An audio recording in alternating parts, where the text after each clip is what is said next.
मैं आपको एक चैलेंज देता हूं सिर्फ 8 दिन के लिए, अगर मैथ्स में 60+ मार्क्स स्कोर करना चाहते हो तो इसे जरूर फॉलो करना। अगर आप मैथ्स में फेल होने वाले ना, तो मोर देन आपको पासिंग मार्क्स दिला दूंगा, ये मेरी गारंटी है। बस 8 दिन ये जो आपको बताने जा रहा हूं ध्यान से फॉलो करना। फिजिक्स का पेपर हो गया, केमिस्ट्री का पेपर हो गया, पेपर कैसा गया हमें कोई अब फर्क नहीं पड़ना चाहिए, पेपर जो भी है हो गया। अब हमें मैथ्स के पेपर में उसका कोई भी इफेक्ट नहीं पड़ना चाहिए कि पेपर अच्छा गया, पेपर बेकार गया तो यार मैथ्स के पेपर कैसे जाएंगे, ऐसा बिल्कुल भी नहीं सोचना। हमें मेहनत करना है, मेहनत करेंगे तो गारंटेड यार फल मिलेगा। तो चलिए ध्यान से समझो कि जो हमारा मैथ्स का पेपर 9 तारीख को है ना, हमें अच्छा खासा गैप मिला हुआ है, 7 से 8 दिन का गैप मिला। अब इस 8 दिन को कैसे यूटिलाइज करना है, क्या चीजें करनी है, क्या चीजें हमें नहीं करनी है, ये आप ध्यान से सुनो। आपके पास प्रॉपर एक रोड मैप होना चाहिए, एक प्लानर होना चाहिए। जब आप किसी भी काम को करोगे ना, आपके पास एक रोड मैप है, एक प्लानर है कि भैया ये चीजें कर लिया, फिर इसके बाद ये करना है, इसके बाद ये करना है, तो ही आप कर पाओगे। अगर आप रैंडमली सोचोगे ना, ये भी कर लेता हूँ, ये भी कर लेता हूँ, यहाँ से वहां से, फिर उस चक्कर में ना पहले ये सोचोगे कि पहले ये करूं, पहले ये करूं, इसी चक्कर में तुम्हारा दिन चला जाएगा। तो जो आपको प्लानर दे रहा हूं बहुत ही रियलिस्टिक प्लानर है, इसे जरूर फॉलो करना, बहुत ही स्ट्रेटेजी के साथ बच्चों आपको बता रहा हूं। क्लास 12th में ना एक सब्जेक्ट आपके परसेंटेज को उठा सकता है, और एक सब्जेक्ट के मार्क्स आपके परसेंटेज को यहां से यहां पे फेंक सकता है। तो ध्यान से बच्चों आप समझो, यहां पे देखो हमारे पास क्लास 12 सीबीएसई बोर्ड एग्जाम है कितने तारीख को बच्चों, 9 तारीख को, यानी कि 8 दिन बचे हुए हैं। आज 28 है, केमिस्ट्री की एग्जाम आप लोगों की हो गई, तब आप ये वीडियो देख रहे हो। यहाँ पे देखो फर्स्ट से लेके हम 8 मार्च तक आपको पूरा प्लानर बताएंगे। आज आपको क्या करना है, कुछ चैप्टर्स करने हैं, वो भी सारी चीजें हम डिटेल में समझेंगे। सबसे पहले बच्चों आपको ये पता होना चाहिए कि सर हमारा प्रॉब्लम क्या है, क्या प्रॉब्लम आ रही है मुझे, कि नहीं समझ में आ रहा है, कि मैथ्स में क्यों नहीं पढ़ने का मन करता। प्रॉब्लम ढूंढो कि मैथ्स में यार कहाँ प्रॉब्लम है, कौन सी जगह पे। स्ट्रॉन्ग चैप्टर्स क्या है आपको ये पता होना चाहिए। स्ट्रॉन्ग चैप्टर्स अब आप वेटेज के हिसाब से नहीं, आपके हिसाब से देखो कि आपके कौन से चैप्टर्स है जो बहुत ज्यादा स्ट्रॉन्ग है, जो आपको बहुत अच्छी तरीके से आते हैं, उस चैप्टर को और अच्छी तरीके से रिवीजन कर लो, उसके और अच्छे से पीवाईक्यूज लगा लो। जो स्ट्रॉन्ग चैप्टर है उससे हमारे मार्क्स तो कटने नहीं चाहिए। उसके बाद एवरेज चैप्टर ले लो कि यार ये मेरे एवरेज चैप्टर है, सबसे पहले मैं अपने स्ट्रॉन्ग चैप्टर को पढ़ूंगा, उसके बाद मैं एवरेज चैप्टर को पढ़ूंगा, उसके बाद भैया ना मैं वीक चैप्टर को पढ़ूंगा। ये नहीं कि सबसे पहले आप ये मत कर लेना कि वीक चैप्टर जो पूरे साल से पूरा पढ़े ही नहीं, उस चैप्टर को उठा लिया, सोचा कि इस चैप्टर को आप रगड़ देंगे, तो उसको करने जाओगे ना तो तुम्हारे ये जो दो है ना, स्ट्रॉन्ग चैप्टर और एवरेज चैप्टर, ये छूट जाएंगे। तो ध्यान रखो कि सबसे पहले स्ट्रॉन्ग वाले चैप्टर जो तुमको अच्छे से आते हैं उसको पढ़ना है, एवरेज वाले को कवर करना है, फिर हमें वीक चैप्टर्स पे जाना है, वीक चैप्टर्स के इंपॉर्टेंट चीजें कर लेनी, क्योंकि सब कुछ नहीं करना है अब हमें, ठीक है।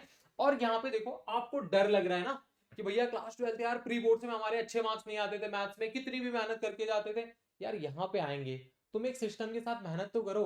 प्री बोर्ड्स में मार्क्स नहीं आए, तुमने मजे मजे में गवा दिए, एग्जाम्स के एक दिन पहले पढ़ा, अभी तुम्हारे पास 8 दिन का समय है। अगर 8 दिन अच्छे से पढ़ लोगे ना यार, बहुत ईजी है क्लास 12 की मैथ ना, बहुत ईजी है। 10th से ज्यादा ईजी है क्लास 12 की मैथ्स, आपने फील भी किया होगा। तो आपको बस अच्छे से पढ़ना है। पेपर थोड़ा सा लेंदी होता है, पेपर छूट जाते हैं क्लास 12 के बच्चों का, तो पेपर छूटे ना इसीलिए प्रैक्टिस बहुत ज्यादा रखना, ठीक है। मल्टीपल टाइम प्रैक्टिस करना, प्रैक्टिस ही हमें क्या बनाती है, परफेक्ट बनाती है बच्चों। चलिए यहाँ पे देखते हैं, मैं आपको चैप्टर वाइज थोड़ा सा वेटेज आप सबको पता है, थोड़ा सा हम एनालाइज करते हैं कि जो हमारा रिलेशन एंड फंक्शन है, यानी कि chapter number 1 and chapter number 2, 8 marks का चैप्टर है, दोनों चैप्टर यार भैया बहुत ईजी है। तो इस चैप्टर को ना बिल्कुल भी छोड़ के मत जाना, कर लेना। ये चैप्टर नंबर 1 से सिमेट्रिक रिलेशन, रिफ्लेक्सिव सिमेट्रिक और ट्रांजिटिव रिलेशन पूछे जाते हैं, रिलेशन वाले क्वेश्चन, फिर फंक्शन में 1 1 ऑन टू फंक्शन के क्वेश्चन, ये इंपॉर्टेंट चीजें कर लेना। फिर हमारे पास चैप्टर नंबर 2 फंक्शंस, ये भी मैं यहाँ पे जो चीजें मैं आपको बता रहा हूँ मैं कराऊंगा भी आपको, पूरा अभी प्लानर देता हूँ कि किस तरीके से कराऊंगा, ठीक है। अगर आप यहां से पढ़ रहे हैं तो गुड है, अगर आप नहीं भी पढ़ना चाहते हैं, आपने पहले से कर रखा है, तो उस प्लानर के साथ आप रिवीजन करना, ठीक है।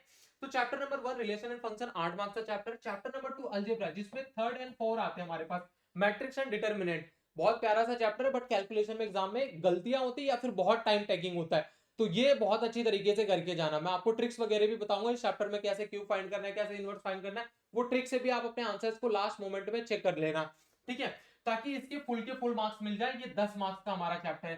फिर हमारे पास थर्ड कैलकुलस यार 35 मार्क्स का है। आप ये गलती बिल्कुल भी मत करना, आप में से बहुत सारे बच्चे गलती करते हैं कि पूरे साल कैलकुलस उनको समझ में नहीं आया, कैलकुलस पर हाँ वो होता है ना, पानी में हाथ डाल दिया, उतने उतना ही आता है। तो अब उस पर पूरा हाथ डालने मत जाना, पूरा हाथ डाले जाओगे ना यार बच्चों, तो फिर उसी में परेशान रहोगे। तो कैलकुलस अगर आपको आता है, अच्छे से आता है, तो ठीक है, गुड है, पहले उठा लो। अगर यार कैलकुलस नहीं आता 100%, कैलकुलस पे अगर आप 40-50% हो, तो कैलकुलस को पहले बिल्कुल भी मत उठाना।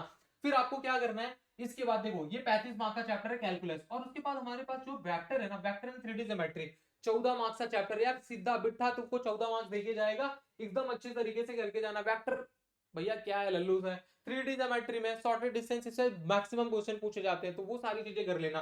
फिर उसके बाद हम देखते हैं linear programming. Linear programming problem 5 marks का चैप्टर है, इस पे ग्राफ आता है, ग्राफ से केस बेस्ड स्टडी के क्वेश्चन आते हैं, तो इसे अच्छे से करके जाइए। प्रोबेबिलिटी 8 मार्क्स का चैप्टर है। प्रोबेबिलिटी थोड़ा सा यार कभी ना उसमें परम्यूटेशन कॉम्बिनेशन वाली चीजें अगर एग्जाम में पूछ ली, या फिर केस स्टडी में प्रोबेबिलिटी आता है, थोड़ा सा टफ हो जाता है। तो हमें अब समझना है कि किस चैप्टर को किस तरीके से करें, कौन से चैप्टर को पहले करें, कौन से चैप्टर को बाद में करें। मेरी भी बोर्ड एग्जाम थी, तो मुझे भी 4 से 5 दिन का टाइम मिला था, तो मैंने इस तरीके से प्रिपेयर किया था, वही तरीका मैं आपको बता रहा हूं। उसी चैप्टर्स को आप पहले प्रायोरिटी दीजिए। चलिए अब यहाँ पे देखते हैं, ये जो मेरे डेट है और यहाँ पे मैंने चैप्टर्स लिखा है कि कौन से डेट को कौन से चैप्टर्स को हमें कवर करना है। जैसे कि आज क्या है, 28 फैब है, 28 फैब को हमें यहाँ पे क्या रखा है, एक और दो चैप्टर्स को करना है। फिर उसके बाद 1 मार्च को 3, 4, 12 ये चैप्टर को करना है। एक दो चैप्टर को इसलिए कह रहा हूं, आज आप बैठो एग्जाम दे के आ गए हो, आप 6-7 बजे बैठो, 6-7 बजे से 10 बजे तक आप लग जाओ, chapter number 1 and chapter number 2 अच्छे से करके जाओ। ठीक है, सबसे पहले आप ये ध्यान रखो कि आपको प्रायोरिटी किसको देनी है। हमें प्रायोरिटी देनी है एनसीईआरटी को, एन प्लस एग्जाम्पलर को, एनसीईआरटी एग्जाम्पलर। फिर हमें क्या करना है, पीवाईक्यूज भी देखना है, और बस चैप्टर, बस इतनी चीजें हमें करनी है। सबसे पहली प्रायोरिटी हमारी बेस बुक होनी चाहिए एनसीईआरटी एंड एनसीईआरटी एग्जाम्पलर। फिर उसके बाद हमें क्या करना है, चैप्टर वाइज पीवाईक्यूज कर लेना। दो चैप्टर को कवर करने के लिए यार बहुत सही है, हम कवर कर सकते हैं 5 से 6 घंटे में, ये दोनों चैप्टर को अच्छी तरीके से कवर कर सकते हैं। फिर उसके बाद कल का दिन हमारे पास है, कल के दिन हमें क्या करना है, 3, 4 और 12 चैप्टर। थर्ड 4 यार बहुत इजी चैप्टर है, बस उसमें प्रैक्टिस करना है, थोड़े से देख लेना इनवर्स कैसे फाइंड करते हैं, वहां पे दिक्कत आ जाते हैं, गलतियां हो जाती है। फिर वहां पे वर्ड प्रॉब्लम को सॉल्व करने में चैप्टर नंबर 3 के उसमें प्रॉब्लम्स हो जाते हैं, तो वो वर्ड प्रॉब्लम और इनवर्स वाले जो भी है, ए क्यूब फाइंड करना हो गया, वो सारी चीजें अच्छे से प्रैक्टिस कर लेना, और इसके ऊपर ऊपर से देख लेना यार, वो सारी चीजें अभी क्या करते हैं ना बच्चे कि एनसीईआरटी उठाते हैं, एनसीईआरटी में ए प्लस बी, ए माइनस बी, उसकी भी प्रैक्टिस करने लग जाते हैं। यार इतना नहीं करना है, मल्टीप्लीकेशन के तो बड़े से क्वेश्चन हो गए, उसका कर लेना। ए प्लस बी तो तुम ऐसे ही कर लिए। ट्रांसपोज ओवर मैट्रिक्स क्या होता है, फिर हमारे पास इसकी सिमेट्रिक मैट्रिक्स, सिमेट्रिक मैट्रिक्स क्या होता है, ये सारी चीजें समझ लेना है, उसको लिख के नहीं करना, बस उसके क्वेश्चंस के करना है कि सम ऑफ अ सिमेट्रिक एंड इसकी सिमेट्रिक मैट्रिक्स, वो वाले क्वेश्चंस कर लिए। बट आप सिमेट्रिक मैट्रिक्स को इसकी सिमेट्रिक में चेंज करो, इसकी सिमेट्रिक, ये फालतू का टाइम वेस्ट नहीं करना है। ठीक है, क्योंकि आपको ओवरव्यू पता ही है कि क्या करना है, क्या है इस चैप्टर में, तो अब बस उसको रिवीजन करना है अच्छी तरीके से। अब यहाँ पे देखो, जो हमारे पास थर्ड डे है ना, हमें क्या करना है, मैंने सेकंड डे का आपको बताया, हाँ सेकंड मार्च को हमें क्या करना है, 10 और 11 चैप्टर। 10वां चैप्टर हमारे पास वेक्टर है, 11वां चैप्टर हमारे पास क्या है, 3D geometry. Vector and 3D geometry हमें अच्छे से कवर करना है। पूरी एनसीईआरटी कर लोगे ना, तो मैं तुमको गारंटेड देता हूँ कि सारे पीवाईक्यूज तुमसे बन जाएंगे। बट एनसीईआरटी को प्रायोरिटी रखना कि सारे मिसलिनियस एक्सरसाइज के क्वेश्चन तुमको आए। ठीक है, क्वेश्चन देखो तुमको एकदम बढ़िया तरीके से आ जाए, क्वेश्चन को कॉन्सेप्ट के साथ समझ लेना। ठीक है, फिर उसके बाद हमें 3 मार्च को क्या करना है, 13 एंड 5 चैप्टर करना है। 13 chapter is probability and 5 13 chapter यार हो सकता है थोड़ा दिन लग जाए, आधा दिन लग जाए आपको। देखो दो स्लॉट बनाना है कि सुबह हमें क्या करना है। सबसे पहले ये समझो कि सुबह अगर हम उठ गए, तो सुबह सबसे पहले 7 बजे से हमें बैठ जाना है, 6 बजे उठ गए, 7:30 या 8 बजे से बैठ जाओ, 8 से लेके 12 बजे तक पढ़ो। फिर 2-3 घंटे का गैप ले लो। फिर आप क्या करो, 3 बजे से बैठ जाओ, 3 बजे से लेके 6 बजे तक पढ़ो, फिर गैप ले लो। फिर उसके बाद क्या करो, 8 से लेके 10-11 बजे तक। यार इतनी स्टडी तो तुमको करनी ही पड़ेगी, बोर्ड एग्जाम है, हल्के में मत लेना। मैथ्स में टारगेट बनाओ कि यार भैया मुझे जितना हो सके उतना अच्छे से अच्छा मार्क्स स्कोर करना, और कर सकते हो तुम। यहाँ पे देखो, फिर उसके बाद हमारे पास यहाँ पे 5 और 6, ये हमने क्या किया, 3 मार्च को 13 और 5th चैप्टर कर लिया। 13 chapter is probability and 5th is continuity and differentiability, ये दोनों चैप्टर हमने यहाँ पे कर लिया। अब मान लो हमारे पास 4th मार्च है ना, 5th चैप्टर थोड़ा बाकी रह गया, तो यहाँ पे कर लेते हैं 5 एंड 6, यहाँ पे फिर से रिवीजन कर लेते हैं। और उसके बाद जो हमारे पास डे यहाँ पे आ गया, डे हमारे पास 6 डे, यानी कि 5 मार्च है। 5 मार्च को हमने 7, 8 एंड 9 करना है, तीनों चैप्टर। सर एक ही दिन में कैसे कर सकते हैं, यहाँ पे किसी चैप्टर को ऊपर नीचे कर लो, यहाँ फिर 6 में। तो इस तरीके से मैंने तुमको एक मतलब टारगेट बनाया। कोई चैप्टर तुम्हारा ऊपर नीचे हो रहा है, तो मैंने ये देखो 6 को अकेला छोड़ा हुआ कि 6 में किसी को एडजस्ट कर लो, 6 मार्च को। ठीक है, 6 तारीख को किसी को एडजस्ट कर लो। उसके बाद आपको क्या करना है, 7 और 8 को ना बच्चों सैंपल पेपर सॉल्व करना है। 5 सैंपल पेपर लेके बैठो, टाइम ड्यूरेशन के साथ, फोन निकालो, टाइमर लगाओ और फिर बैठ जाओ।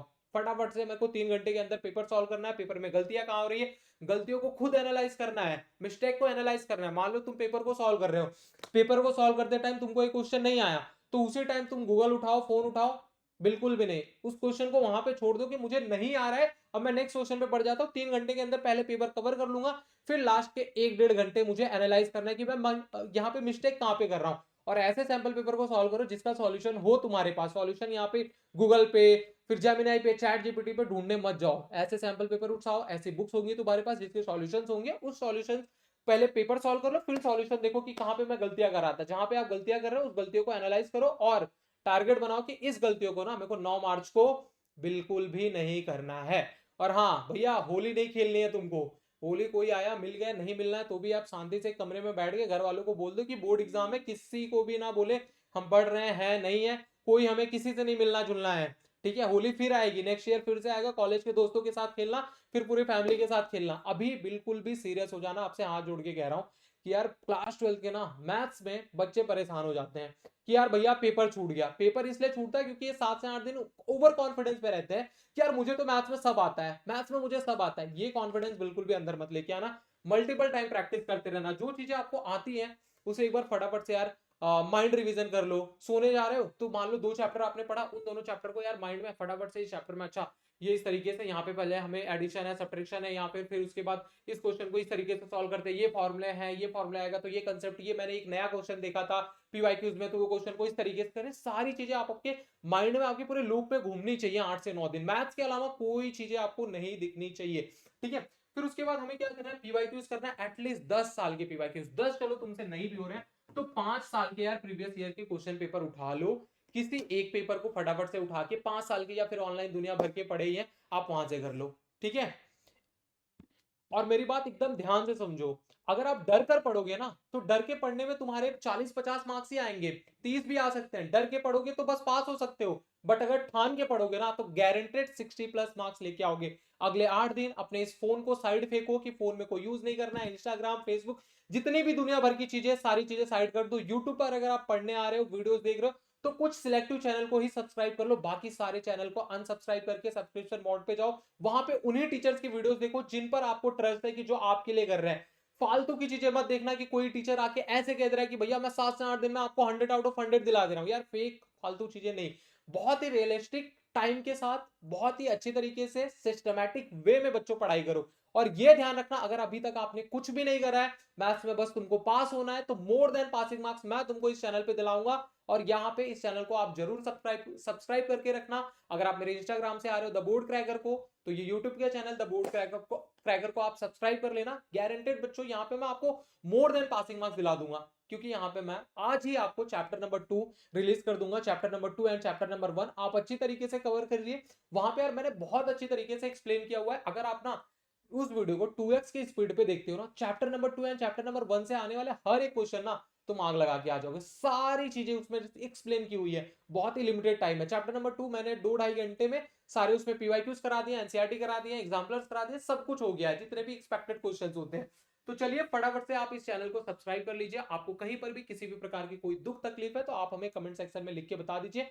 और किस चीज पे, किसी एक चैप्टर पे अगर आपको, या फिर किसी एक टॉपिक पे वीडियोस चाहिए, ट्रिक चाहिए, तो वो भी मैं लेके आऊंगा। और हाँ, आपको लास्ट दिन ना मैं यहाँ पे इसी चैनल को सब्सक्राइब करके रखना, मैं पूरे एमसीक्यू की सीरीज लेके आऊंगा, 100 एमसीक्यूज कराऊंगा। और आपको गारंटी देता हूँ कि 100 एमसीक्यूज अगर अच्छे से करके जाओगे ना, तो मैं कोई आपसे फॉल्स क्लेम नहीं करूंगा कि 20 के 20 आपको आ जाएंगे। 100 एमसीक्यूज में से मैं आपको गारंटी दिलाता हूँ 10 से 12 एमसीक्यूज आएंगे। ठीक है, अगर आप एमसीक्यू सीरीज के सेशन चाहते हो तो यहाँ पे यस भैया लिख दीजिए। तो सी इन द नेक्स्ट क्लास, या फिर नेक्स्ट जो भी आपको वीडियोस आएंगे उसमें हम मिलते हैं। तब तक के लिए आप लोग खुश रहें, मुस्कुराते रहें, और इसी मुस्कुराहट के साथ यार पढ़ाई करते रहें। ठीक है, एकदम जोश के साथ, जुनून के साथ। जो जुनून आज है, जो जुनून आपका पहले था बोर्ड में आने के पहले, 12th में जब तुम आए थे कि 12th बोर्ड में मैं फोड़ूंगा, बट कुछ कारणों की वजह से तुम नहीं पढ़ पाए, वो सारी चीजें छोड़ के 8 दिन एकदम शिद्दत से लग जाओ बच्चों। जय हिंद।